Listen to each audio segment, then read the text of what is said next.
Voices को तो आपने पढ़ा ही होगा कि वॉइसेस के काइंड्स कितने होते हैं, वॉइसेस का क्या रोल है इंग्लिश ग्रामर के अंदर। और ये वॉइसेस वाला जो पार्ट है वो सबसे बड़ा जो टॉपिक है ग्रामर का, उसका ये पार्ट है, उसके बारे में भी है जानेंगे कि वो कौन सा टॉपिक है जिसका ये पार्ट है। Hello everyone, this is Bhawna Singh and you are watching competition English Bharti. In this video we are going to study about voices. तो देखिए, वॉइसेस की अगर हम बात करते हैं, ये वॉइस अपने आप में काफी एक अच्छा और इम्पोर्टेंट टॉपिक कह सकते हैं इंग्लिश ग्रामर के अंदर। देखो, आपने ट्रांसफॉर्मेशन स्टडी किया होगा। ट्रांसफॉर्मेशन जब भी हम स्टडी करते हैं ना, तो इसके अंदर बहुत सारे टॉपिक्स ये ट्रांसफॉर्मेशन के अंदर आ जाते हैं। यानी ट्रांसफॉर्मेशन जो है ना, वो अपने अंदर काफी सारे टॉपिक्स को लेके बैठा हुआ है। जैसे हम कह सकते हैं नरेशन, नरेशन इसके अंदर आता है, वॉइसेस के अंदर आते हैं, एडजेक्टिव्स, एडजेक्टिव्स ऑफ डिग्रीज इसके अंदर आता है, सिंथेसिस। ठीक है, ये इसमें बड़ी बड़ी जो इंपॉर्टेंट टॉपिक है चार, ये ट्रांसफॉर्मेशन के अंदर आते हैं, जिसमें हम लोग वॉइस के बारे में स्टडी करेंगे कि जो वॉइस है ना, वो इनका क्या रोल है इसके अंदर, कितने इंपॉर्टेंट हैं ये। ओके, तो वीडियो में लास्ट तक जरूर रुके रहे आपको, I think it will be beneficial for you. अगर यहाँ बात करें, वॉइस जो है ना, इसके दो तरीके के काइंड्स होते हैं, एक्टिव वॉइस और सेकंड होता है पैसिव वॉइस। एक्टिव वॉइस और पैसिव वॉइस। एक्टिव वॉइस को हम हिंदी में क्या बोलते हैं? कर्तृवाच्य। क्या बोलते हैं? कर्तृवाच्य। और इसको बोलते हैं कर्मवाच्य। अब कर्त क्या होता है? कर्ता यानी कि डूअर, जिसमें वर्ब का जो सब्जेक्ट है ना, वो अगर डूअर है, यानी कि वर्ब का subject, if the subject of the verb is doer। ध्यान रखना, किसी भी सेंटेंस में अगर वर्ब का जो सब्जेक्ट है ना, अगर वो डूअर है ना, तो इट मींस ये कौन सा वॉइस होगा आपका? ये एक्टिव वॉइस होगा। सेंटेंस जो है क्या होगा? वो एक्टिव वॉइस होगा। और अगर यहां हम इसकी बात करें, if the subject of the verb is not a doer। अगर वर्ब का जो सब्जेक्ट है ना, अगर वो सेंटेंस का डूअर नहीं है, करता नहीं है, इट मींस वो कौन सा सेंटेंस होगा आपका? पैसिव वॉइसेस होगा। कैसे? इसको हम एक एग्जांपल के थ्रू समझ सकते हैं। जैसे इमेजिन करो, राम, इसको हम एक एग्जांपल के थ्रू समझ सकते हैं, राम कुक्स फूड डेली। क्लियर? अब यहाँ पर क्या है? खाना पकाया जा रहा है, राम खाना पका रहा है, तो कुकिंग करने वाला पर्सन कौन है? राम। यानी कि इसमें जो वर्ब का सब्जेक्ट है वो कौन है? डूअर है। राम कौन है? डूअर। क्लियर? जब सेंटेंस में डूअर दे रखा है एज ए सब्जेक्ट के रूप में, तो ये कौन सा वॉइस होगा? ये आपका होगा एक्टिव वॉइस। क्या होगा? ये एक्टिव वॉइस होगा। लेकिन इसको हम पैसिव वॉइस में कन्वर्ट करते हैं। कैसे? अभी सारी चीजें मैं आपको बताऊंगी। Food is cooked bye Ram daily. अब देखिए, इस सेंटेंस में सब्जेक्ट क्या है? फूड। फूड क्या है? फूड तो भाई डूअर तो है नहीं, फूड तो डूअर के द्वारा बनाया गया है। ठीक है, इट मींस इसमें जो ये सब्जेक्ट है ना, ये क्या है? Not a doer. इस सेंटेंस के अंदर ये जो आपका सब्जेक्ट है, ये वर्ब का जो सब्जेक्ट है, डूअर नहीं है।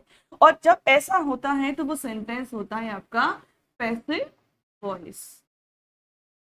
कह सकते हैं जिसमें सब्जेक्ट मेन रोल, यानी कि जो डूअर है ना, अगर एज ए सब्जेक्ट है तो वो आपका एक्टिव वॉइस है। और अगर सेंटेंस में doer as a subject use नहीं हो रहा है, एज ए ऑब्जेक्ट यूज हो रहा है, तो डेफिनेटली वो आपका पैसिव वॉइसेस है। तो आई थिंक ये जो पॉइंट्स दोनों क्लियर हो गए होंगे कि एक्टिव वॉइस क्या होता है और पैसिव वॉइस क्या होता है। उससे पहले एक चीज और जान लेते हैं। मैंने आपको वर्ब का एक फ्लो चार्ट बताया था। ठीक है, वर्ब के मैंने दो तरीके के काइंड्स बताए थे आपके। जैसे यहाँ मैं आपको बता देती हूँ, वर्ब जो है वो दो पार्ट्स में डिवाइडेड है, मेन वर्ब और एक थी आपकी हेल्पिंग वर्ब। जिसको हम ऑक्सिलरी वर्ब भी कहते हैं। ये जो मेन वर्ब है ना, इस मेन वर्ब के भी टू पार्ट्स हैं। टू पार्ट्स कैसे? ट्रांजिटिव वर्ब, कौन सी वर्ब? ट्रांजिटिव वर्ब, और एक होती है इनट्रांजिटिव वर्ब, और एक होती है इनट्रांजिटिव वर्ब। तो देखिए ये जो वर्ब हैं, अब हमारे जो पैसिव वॉइसेस होते हैं, एक्टिव वॉइस, पैसिव वॉइस ना, इसमें आप देखेंगे इसमें हमेशा आपके में क्या आएगा? ऑब्जेक्ट आएगा। इट मीन्स ऐसा इसमें कोई भी आपका वर्ब होगी जो हमेशा क्या लेगी? ऑब्जेक्ट लेगी, तो उसको हम बोलते हैं ट्रांजिटिव वर्ब। ऐसी वर्ब जो क्या लेती है? ऑब्जेक्ट लेती है, वो होती है ट्रांजिटिव वर्ब। क्लियर? तो ट्रांजिटिव जो वर्ब है ना, इसी को आगे स्टडी के लिए एक्टिव वॉइस और पैसिव वॉइस में कन्वर्ट किया गया। ट्रांजिटिव वर्ब को आगे फर्दर स्टडीज के लिए, आगे इसको और अच्छे तरीके से, ब्रॉड तरीके से समझने के लिए एक्टिव वॉइस और पैसिव वॉइस की स्टडी जो है ना, वो ट्रांजिटिव वर्ब से निकल करके आई है। क्योंकि हम एक्टिव वॉइस के अंदर वही सेंटेंसेस लेते हैं जिसमें ऑब्जेक्ट गिवन होता है। क्लियर? क्योंकि जिसका ऑब्जेक्ट नहीं होगा ना, उसका पैसिव वॉइस ही कन्वर्ट नहीं किया जा सकता। ओके तो आई थिंक ये आपको थोड़ा बहुत पता होना चाहिए कि ये हम लोग पैसिव वॉइस, एक्टिव वॉइस कहाँ से स्टडी करते हैं। ये हम जो वर्ब का काइंड है, मेन वर्ब और ऑक्सिलरी वर्ब, और मेन वर्ब की जो दो काइंड्स हैं, transitive verb and intransitive verb. तो ट्रांजिटिव वर्ब के आगे फर्दर स्टडी के लिए इसके दो पार्ट्स किए गए, active voice and passive voices, इसलिए हम पैसिव वॉइसेस को स्टडी करते हैं। क्लियर? अब आगे चलते हैं, हम पैसिव वॉइसेस को जब भी हम चेंज करते हैं, एक्टिव टू पैसिव में चेंज करते हैं, तो कौन कौन से स्टेप्स होते हैं जिनको हमें फॉलो करना होता है।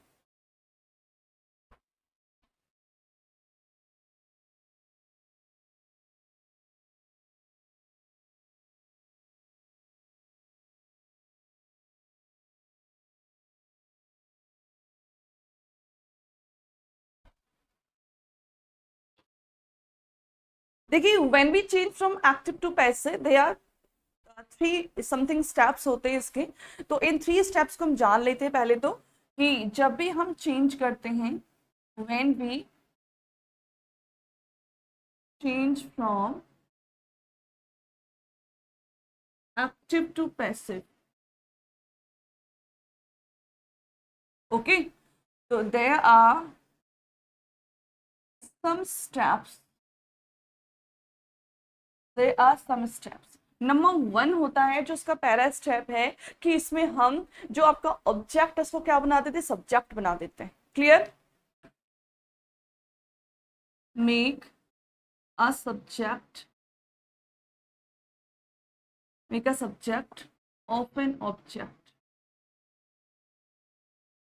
यानी कि कहें तो हम ऑब्जेक्ट का subject banana. Clear? Second thing, next, change in tenses, change in tenses, three thing, use of by, और फोर्थ स्टेप होता है make an object, make an object of a subject। यानी कि इसमें जो आपका एक ऑब्जेक्ट है, ठीक है, जो भी आपका एक ऑब्जेक्ट है, दो ऑब्जेक्ट आपका दे रखा, उसी हिसाब से हम इसको बनाएंगे। उस ऑब्जेक्ट का सब्जेक्ट बनाना, second change in tenses, third use of by, and make an object of a subject. आपको याद रखना है, जब भी हम चेंज करेंगे टेंसेस को, इसमें सबसे बड़ा रोल होता है कि always use of third form of MB. यानी कि जब भी हम टेंसेस को चेंज करेंगे ना, तो पैसिव वॉइस के अंदर हमेशा एमबी की थर्ड फॉर्म यूज होती है। ये हम टेंसेस के अंदर ही स्टडी करेंगे। तो ऐसे करके इसके अगर देखें तो लगभग 4 to 5 स्टेप्स हो जाते हैं, अगर इसमें इसको ऐड करते हैं, क्योंकि टेंसेस का ही पार्ट होता है, तो मैंने उसको आपको अलग से नहीं कराया है। क्लियर? आपको अच्छे से जान लेना है। देखो जब नरेशन को चेंज करते हैं ना, तो नरेशन में भी हमारे लगभग 5 स्टेप्स ही होते हैं, और इसको हम चेंज करते हैं तो इसमें भी लगभग 4 to 5 स्टेप्स होते हैं। तो स्टूडेंट बड़े कंफ्यूज इसीलिए हो जाते हैं, क्योंकि समथिंग समथिंग स्टेप्स जो है ना, टेंसेस का स्टेप भी उसके अंदर आता है। क्लियर? प्रोनाउन को उसमें चेंज करते ही हैं। अब हम स्टेप्स को वन बाई वन करके समझेंगे कि कैसे इनको चेंज करते हैं, ऑब्जेक्ट को सब्जेक्ट कैसे बनाएंगे, और सब्जेक्ट को ऑब्जेक्ट कैसे बनाएंगे। क्लियर?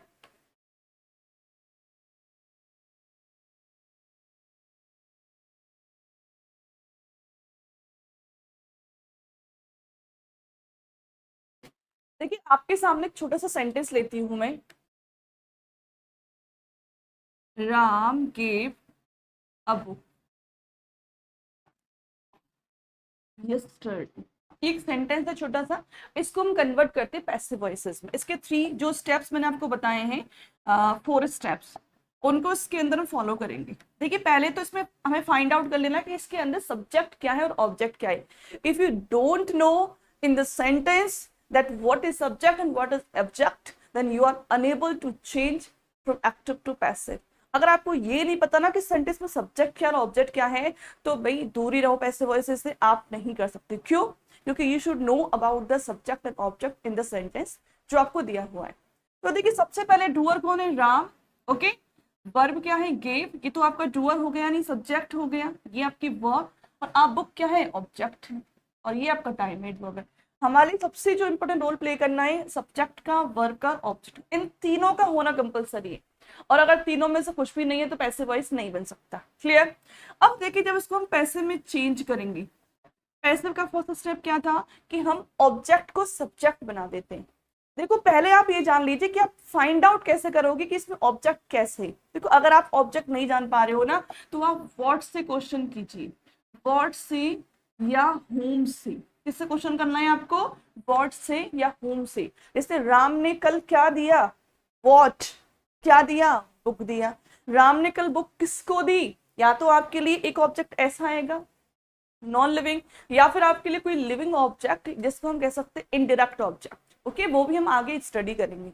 अगर व्हाट है तो आपका डायरेक्ट ऑब्जेक्ट है, और होम से अगर आंसर निकल रहा है तो वो आपका डेफिनेटली इनडायरेक्ट ऑब्जेक्ट है। ऑब्जेक्ट कैसे निकल आएगा? हम सब्जेक्ट कैसे निकालेंगे? हु से क्वेश्चन करना है। किससे क्वेश्चन करना है? हु से। बुक जो है वो किसने दी? राम ने दी ना। तो हु से जब क्वेश्चन करेंगे तो हम आसानी से सब्जेक्ट निकाल सकते हैं। ओके, और जब हम व्हाट से होम से क्वेश्चन करेंगे तो क्या निकाल सकते हैं आराम से? हम ऑब्जेक्ट निकाल सकते हैं। It's so simple. अब देखिए हमने जो स्टेप जो यूज किया था कि सबसे पहले हमें ऑब्जेक्ट को क्या बनाना है? सब्जेक्ट बनाना है। तो अब क्लियर? अब इसको हम चेंज करेंगे टेंसेस के अंदर। अब टेंसेस में चेंज करेंगे भाई, सीधी सी बात है। तो अ बुक वॉज, अभी मैं आपको टेंसेस के बारे में कुछ नहीं बता रही क्योंकि पूरा जो कंप्लीट जो मैं फ्लो चार्ट बताऊंगी टेंसेस का, उसके बाद आप सॉल्व करना। बट अभी तो मैं आपको एक बार सॉल्व करके बता रही हूँ। अ बुक वॉज गिवन, ये हमने थर्ड फॉर्म यूज कर ली क्योंकि पैसिव वॉइस में हमेशा थर्ड फॉर्म यूज होती है मेन वर्ब की। A book was given by का यूज करेंगे इसके बाद, और इसके बाद यहाँ पर आ जाएगा राम। राम को क्या बना देंगे? ऑब्जेक्ट, और ये हो जाएगा यस्टरडे। देखिए अब बुक यानी कि ये हमने कन्वर्ट कर दिया सब्जेक्ट के अंदर, वर्ब हमारी कन्वर्ट हो गई, और ये जो है ये हमारा ऑब्जेक्ट में कन्वर्ट हो गया। यानी कि आपको जो फॉर्मेट है ना वो ऐसे याद रखना है कि ये ऑब्जेक्ट सब्जेक्ट में, सब्जेक्ट ऑब्जेक्ट में, और वर्ब वर्ब में। इस तरीके से एक फ्लो चार्ट बन जाता है पैसिव वॉइसेस का। पैसिव वॉइस का नाम आते ना, माइंड सेट कर लो कि इसमें इस तरीके से बन जाता है कि भाई ऑब्जेक्ट यहाँ पे सब्जेक्ट बन जाता है, सब्जेक्ट ऑब्जेक्ट बन जाता है, वर्ब यहाँ चेंज हो जाती है। अगर आपको माइंड में सेटअप हो जाएगा ना, तो आई थिंक कि आप कभी भी कंफ्यूज नहीं होंगे नरेशन के अंदर और पैसिव वॉइसेस के अंदर। क्लियर? तो इसको चेंज करने के जो स्टेप्स मैंने आपको बता दिए हैं। देखो first step, 2 step, 3 step and number 4 step. तो ये 4 स्टेप्स आपको याद रखने जब भी हम एक्टिव से पैसिव वॉइसेस में चेंज करते हैं। तो जो भी स्टूडेंट इस वीडियो को देख रहे हैं एक बार लाइक जरूर कर दें, शेयर कर दें, एंड अगर आप चैनल पर नए हैं तो चैनल को सब्सक्राइब जरूर करें, and don't forget to press the bell icon ताकि आपको आने वाले नोटिफिकेशन मिलते रहें। अब इसमें हम जान लेते हैं कि आप जब सब्जेक्ट को ऑब्जेक्ट में कन्वर्ट करते हैं या ऑब्जेक्ट को सब्जेक्ट में कन्वर्ट करते हैं, तो आपको प्रोनाउन के बारे में पता होना चाहिए। किसके बारे में? प्रोनाउन के बारे में। क्योंकि अगर किसी पर्सन का नेम दे रखा है तो वहां तो कोई इशू नहीं रहेगा, बट अगर आपको प्रोनाउन में, अगर आपके लिए प्रोनाउन दे रखा है अगर उसमें सब्जेक्ट के रूप में, तो आई थिंक कि आपको प्रोनाउन जो टेबल है उसके बारे में अच्छे से जान लेना चाहिए। कैसे? जैसे अगर हमारा यहाँ पर जो फर्स्ट पर्सन होता है कौन सा, अगर फर्स्ट पर्सन की अगर बात करें हम, आई होता है और वी होता है। सेकंड पर्सन जो होता है वो यू होता है, और थर्ड पर्सन की अगर बात करें तो ही, शी, इट, दे होता है। क्लियर? अब यहाँ ये तो है सब्जेक्टिव फॉर्म में, किस फॉर्म में? सब्जेक्टिव फॉर्म में। अब हमें इसको ऑब्जेक्ट में कन्वर्ट करना है, किसमें? ऑब्जेक्ट में कन्वर्ट करना है। अब आई का जो ऑब्जेक्ट होता है ना वो मी होता है। देखो जिन्होंने प्रोनाउन टेबल के बारे में पूरी स्टडी करनी है ना, मैंने प्रोनाउन टेबल को लेकर के कंप्लीट वीडियो बनाया हुआ है, बेसिक टू एडवांस लेवल, जो मेरी प्लेलिस्ट है वहां जाके डेफिनेटली आप देखें। और वो जो टेबल है प्रोनाउन की वो काफी बेनिफिशियल रहेगी आपके लिए। आपके जैसे कि नरेशन है उसके अंदर, पैसिव वॉइसेस के अंदर, आपके जो सिंथेसिस है वहां पर काफी सारे टॉपिक्स में काफी बेनिफिशियल होती है। वी का जो ऑब्जेक्ट है अस होता है, यू का यू ही रहता है, ही का हिम होता है, शी का हर, इट का इट और दे का दे। तो आपको सारे प्रोनाउन के बारे में उनका सब्जेक्टिव फॉर्म और ऑब्जेक्टिव फॉर्म पता होना चाहिए पहले तो, क्योंकि जब आप चेंज करोगे सब्जेक्ट को ऑब्जेक्ट में और ऑब्जेक्ट को सब्जेक्ट में तो वहां आपके लिए काफी काम आने वाले हैं ये जो प्रोनाउन है, सब्जेक्टिव फॉर्म और ऑब्जेक्टिव फॉर्म्स। क्लियर? अब हम चलते हैं आगे टेंसेस की तरफ कि जब एक्टिव वॉइस में कौन सा टेंस दे रखा है तो जब उसको पैसिव वॉइस में कन्वर्ट करेंगे तो उसमें कौन सा टेंस आएगा। Clear?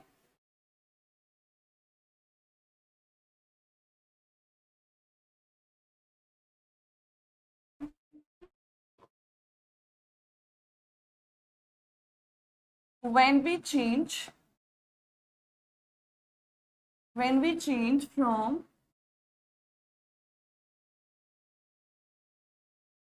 active to passive, there are some changes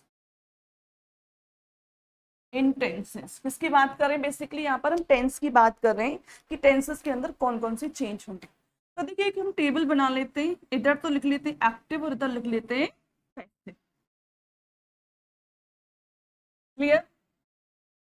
इधर एक्टिव और पैसिव लिख लेते हैं। अब देखते हैं इसको कैसे चेंज करनी। अगर एक्टिव में आपका प्रेजेंट सिंपल टेंस दे रखा है, कौन सा टेंस? Present simple. अगर हम कहें तो डू, डस या फिर वर्ब की फर्स्ट फॉर्म के अंदर एस या ईएस दे रखा है। क्लियर? तो हम क्या करेंगे इसमें, इसको हम कन्वर्ट कर देंगे इस एम आ, और इसमें वर्ब की थर्ड फॉर्म तो हमेशा आएगी ही। तो आई थिंक इसको मुझे बार बार लगाने की जरूरत नहीं है। क्लियर?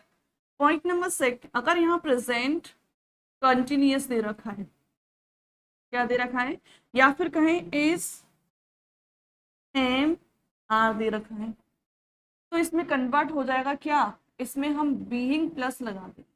क्या लगा देंगे? बीए प्लस, यानी कि ये तो वर्ब होंगे ही बट इसमें प्लस क्या कर देंगे, बीइंग हो जाएगा और आपकी थर्ड फॉर्म तो साथ में चलेगी सभी के साथ में। बात करते हैं प्रेजेंट परफेक्ट की। इसकी प्रेजेंट परफेक्ट यानी कि हैज, हैव और प्लस अगर वर्ब की थर्ड फॉर्म गिवन है तो हम किस में कन्वर्ट कर देंगे इसको, इसमें प्लस हो जाएगा आपका बीन। क्या हो जाएगा इसमें, इसमें प्लस हो जाएगा बीन। इसमें प्लस हो जाएगा आपका बीन और यहाँ पर वर्ब की थर्ड फॉर्म हो जाएगी। भाई थर्ड फॉर्म को फोकस नहीं करना, ये तो कॉमनली मैं आपको लिखा रही हूँ, थर्ड फॉर्म तो इसमें आएगी ही। क्लियर? आगे चलते हैं 4 नंबर की तरफ, यानी कि प्रेजेंट परफेक्ट कंटिन्यूअस। देखो भाई इसका पैसिव वॉइस नहीं बनता, नो चेंजेस। क्लियर? ये तो हो जाता है आपका प्रेजेंट टेंस। अब हम चलते पास्ट टेंस की तरफ कि पास्ट टेंस को कैसे कन्वर्ट करते हैं इसे।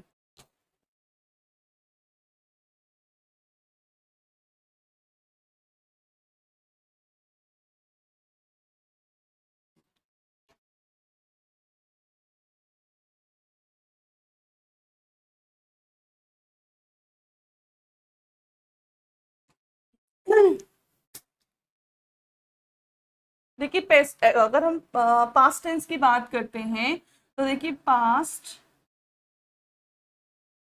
सिंपल अगर दे रखा है, कहे तो या तो डिड दे रखा है या फिर वर्ब की सेकंड फॉर्म दे रखी है तो कन्वर्ट हो जाएगा ये वॉज वर्ब प्लस वर्ब की थर्ड फॉर्म।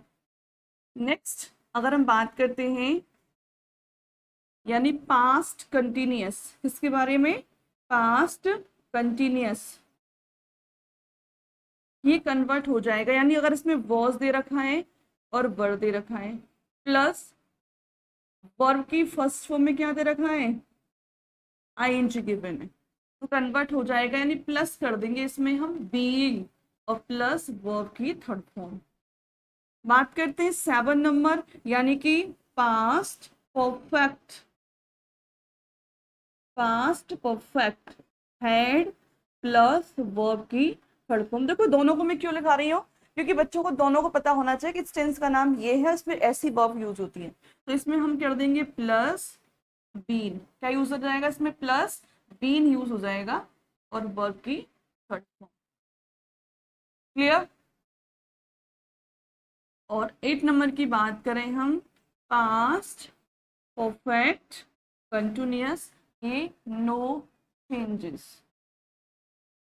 और अगर आपकी कोई भी मॉडल वर्ब अगर आ रही है, क्या आ रही है? अगर कोई मॉडल वर्ब आ रही है,